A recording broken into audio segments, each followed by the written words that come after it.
Hello friends, welcome to the channel Scientia World. Today my topic is metal cluster. In that we will see factors favoring metal-metal bonding. This is a topic related to MSc first year chemistry and second semester syllabus. Okay. Now we will see some of the points, that is factors which will favor metal-metal bonding. Here I have written that if higher refractive metals like zirconium, niobium and all this can favor for metal-metal bonding. Second point is high melting point and high boiling point will also favor metal-metal bonding. Metal with lower oxidation state, that too, that can be 0, +1, +2, because if it have lower oxidation state means electrons will be there and it can have back bondings and all. Metal with suitable electronic configuration, that is D4, it should have D4. Like here I have taken molybdenum, that is 4D5S1, and when it is +2 oxidation state 4D4.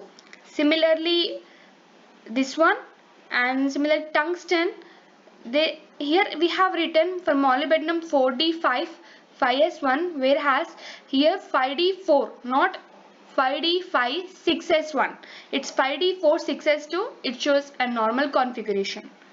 Okay, abnormal configuration.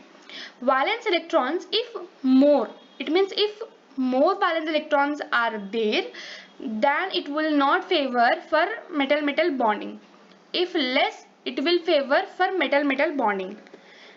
Metal with zero oxidation state has, here in this point have written lower oxidation state, in that it will consider 0, +1, +2, right? So that is same point here written. Metal with zero oxidation state will prefer metal-metal bonding. Higher oxidation state, why it will not favor? That is sinkage of d electron occurs there. That's the reason I have written a cross mark. Metal-metal bonding is not possible when higher oxidation state of metal is there. Now the second point is classification of metal-metal cluster.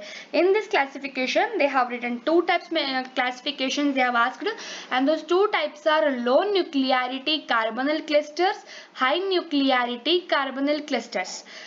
Low nuclearity means nothing but low nucleus, right?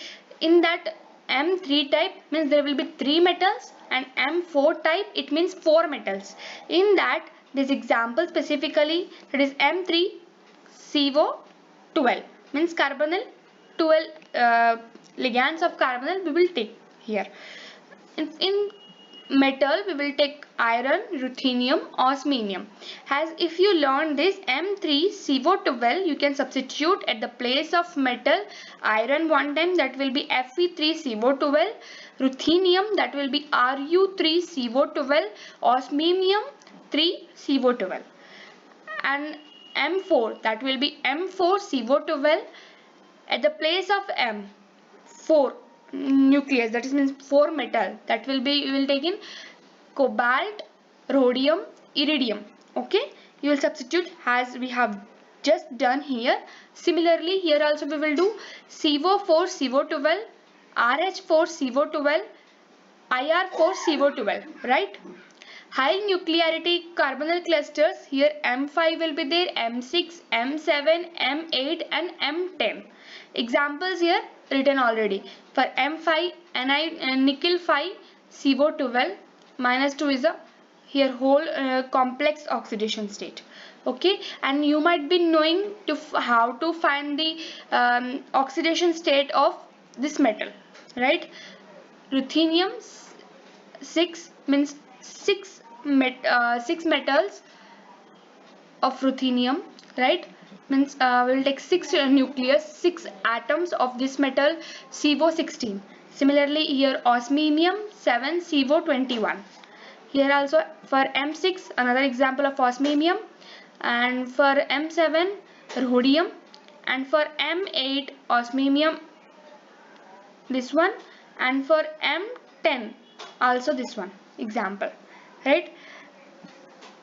Now you know what are the factors which favors for metal-metal bonding and classification of metal-metal clusters, right?